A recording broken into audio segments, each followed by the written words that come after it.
Bem-vindos a mais um vídeo aqui no canal e hoje eu vou falar sobre uma das atividades mais importantes no tempo de Jesus, a pesca. Eu vou falar sobre o Mar da Galileia, sobre como era a atividade diária de um pescador e quais eram os tipos de rede que eles utilizavam para pescar. Então já deixa o seu like aqui no vídeo, se inscreva no canal porque toda semana tem vídeo novo e vamos pro vídeo. No Antigo Testamento, quando a nação começou a ser formada através de Abraão, não há nenhum relato dizendo que esse povo dedicou as suas atividades à pesca. Ao contrário, essa nação começou a ser formada e eles cuidavam de animais, principalmente ovelhas, cabras e camelos. Há um relato que diz que quando Abraão já estava avançado em idade e o seu filho Isaque precisava casar, ele pediu para que o seu servo Eliezer pegasse uma comitiva de 10 camelos e fosse até um determinado local e buscasse uma esposa para o seu filho. Eliezer cumpriu aquilo que Abraão designou a ele, levou os 10 camelos, buscou Rebeca e essa mulher casou com seu filho Isaque. Desde o segmento de Abraão passando por Isaque e Jacó, a Bíblia não relata nenhum momento em que o povo dedicou a pesca no Antigo Testamento. Mesmo tempos depois, quando um dos filhos de Jacó, chamado José, é vendido pelos seus irmãos como escravo, ele vai parar no Egito. Chegando lá, José se torna governador do Egito e uma grande fome assola o seu pai Jacó e os seus irmãos. A sua família então decide se mudar para o Egito em busca de comida. Chegando lá, mal sabiam que iriam se deparar com seu irmão e Jacó com seu filho chamado José, que agora era governador do Egito. Chegando lá, eles reconhecem José e toda a história se desenrola naquele local. José dá uma terra para o seu povo chamado de Gósen. Essa terra em que o povo de Israel habita naquele lugar, eles começam a desenvolver atividades pastoris. Mesmo o povo ficando por 400 anos no Egito, não há relatos que esse povo era dedicado à pesca. Isso não significa que eles não poderiam pescar de uma ou outra vez de uma forma aleatória, poderiam, mas de uma forma dedicada a uma atividade de pesca, esse povo não se dedicou. O Novo Testamento sim vai nos informar que agora o povo de Israel vai dedicar as suas atividades também à pesca. E essa atividade se concentra principalmente em um mar chamado Mar da Galileia, que também era conhecido como Mar de Tiberíades ou Lago de Genezaré. Embora a Bíblia fala Mar da Galileia, de mar ele não tem nada, tá? Ele não era um mar, pelo contrário, ele era um grande lago que tinha cerca de 20 quilômetros de comprimento por 11 quilômetros de largura. Ele ficava 200 metros abaixo do nível do mar e ele tinha em cerca de 45 metros de profundidade. O Mar da Galileia, ou Lago de Genezaré, como nós vimos, possuía água tão frescas que ali havia uma grande quantidade de peixes excelentes que era fornecido por esse mar. O Mar da Galileia se tornou um centro tão importante de pesca que em sua volta mais de 30 cidades pesqueiras haviam. Entre elas eu quero destacar duas. A primeira delas é Cafarnaum, que era a maior cidade pesqueira. Uma outra cidade que se destacava entre as 30 em volta do Mar da Galileia era uma cidade chamada de Betsaida.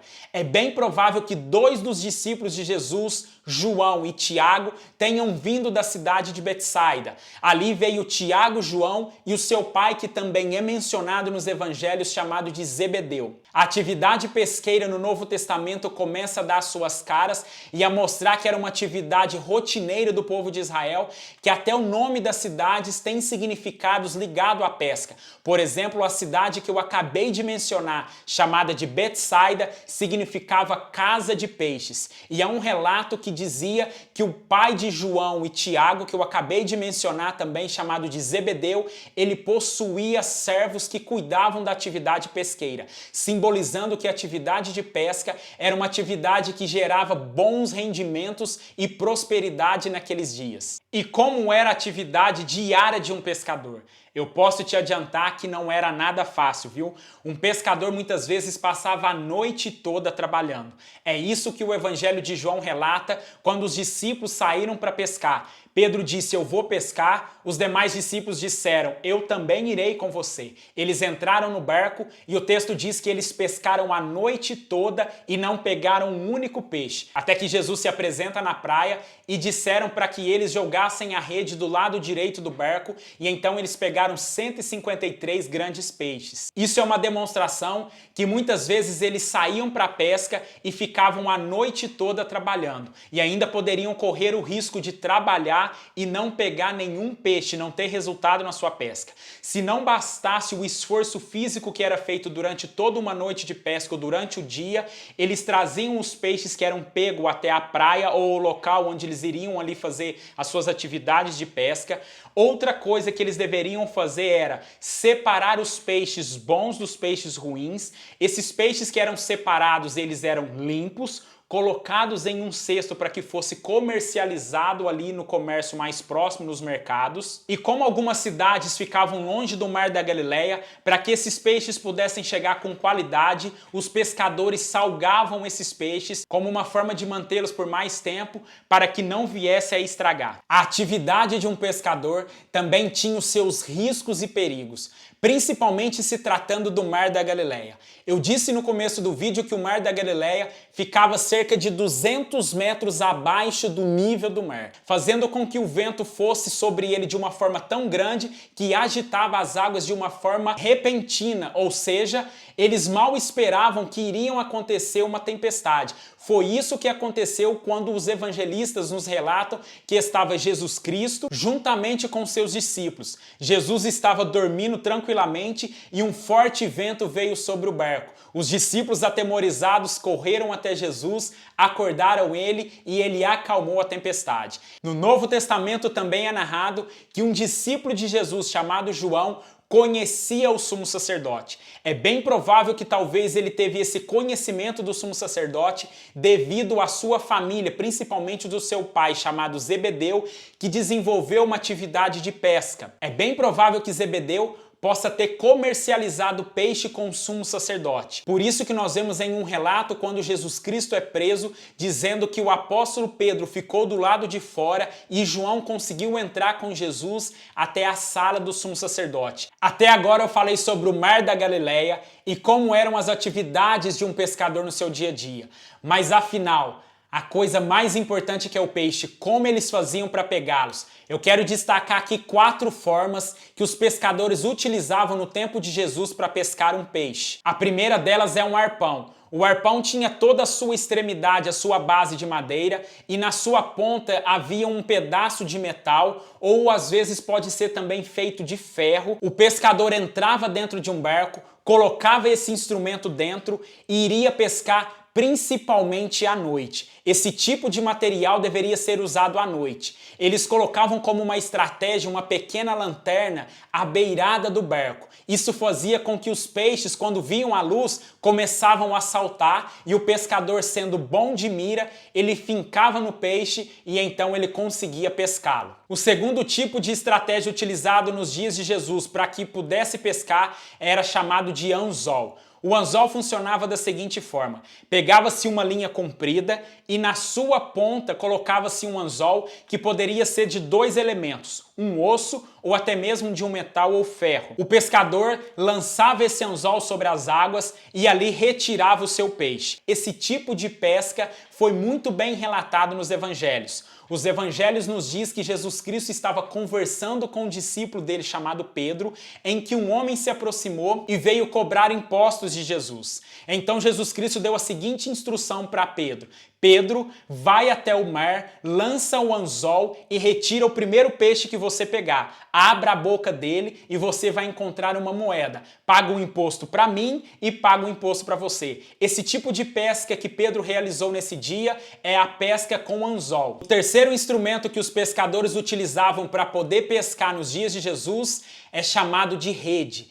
Essa rede que eu falo aqui era uma rede em formato circular. Ela tinha por volta de 4 a 5 metros de diâmetro e ela tinha embaixo dessa rede pequenos pesos que faziam com que essa rede flutuasse, mas caindo uma vez na água, seus pesos puxavam ela de uma forma rápida para baixo, fazendo com que os peixes que estavam ali fossem capturados naquele momento. Um detalhe muito importante, essa rede, por não ser uma rede muito grande, ela só era utilizada em locais mais rasos. Então ali você avistava o cardume de peixes através da beira da praia e já lançava essa rede, ou entrando também em um barco, desde que as águas fossem rasas. No Evangelho de Marcos é relatado que quando Jesus Cristo chamou 2 dos seus discípulos, Pedro e André, eles estavam utilizando esse tipo de rede em uma determinada pesca. O quarto instrumento que era utilizado pelos pescadores nos tempos de Jesus é chamado de rede de arrasto. Quais são as características dessa rede? Ela tinha por volta de 4 metros de largura, só que tinha mais de 100 metros de comprimento. Ao contrário da rede circular que eu acabei de explicar, em que um único pescador poderia jogar ela à beira de um lago e ela ficava ali flutuando, só que os seus pesos traziam ela para baixo, essa rede de arrasto não. Devido ao seu tamanho, aqui precisava de 2 embarcações para poder montá-la dentro de um rio. E essa rede não poderia ser utilizada em locais rasos, ao contrário, a rede de arrasto era utilizada em locais bem profundos, principalmente no Mar da Galileia, em que tinha mais de 45 metros de profundidade. Então, 2 embarcações, cada um segurando uma extremidade de uma rede, eles davam uma volta completa num ângulo de 360 graus, fazendo com que a rede se encontrasse em uma forma de círculo, e havia uma corda em que fazia com que os pescadores puxassem, essa rede fazia uma grande bolsa e todos os peixes que passavam por ali eram pegos e não conseguiam escapar. É bem provável que aquele relato no Evangelho de João, em que diz que os discípulos começaram uma pesca a noite toda e não pegaram nada, e Jesus Cristo diz para que eles jogassem a rede do lado direito, eles pegaram 153 grandes peixes, eles utilizavam a rede de arrasto, devido à quantidade de peixes que eles pegaram. O fato da maioria dos discípulos de Jesus serem pescadores é muito bem explicado pela atividade de pesca. Esses pescadores, nós vimos que eles passavam a noite toda pescando, havia um grande esforço físico, eles se dedicavam muito à beira de um rio, separando os peixes, salgando-os e colocando eles em cestos para que fossem comercializados. Esses pescadores também, quando não estavam dentro da atividade pescando em um rio, eles ali remendavam as suas redes, limpavam as redes também. Isso demonstra que essa era uma atividade que exigia muito do esforço, do preparo e do conhecimento desses discípulos.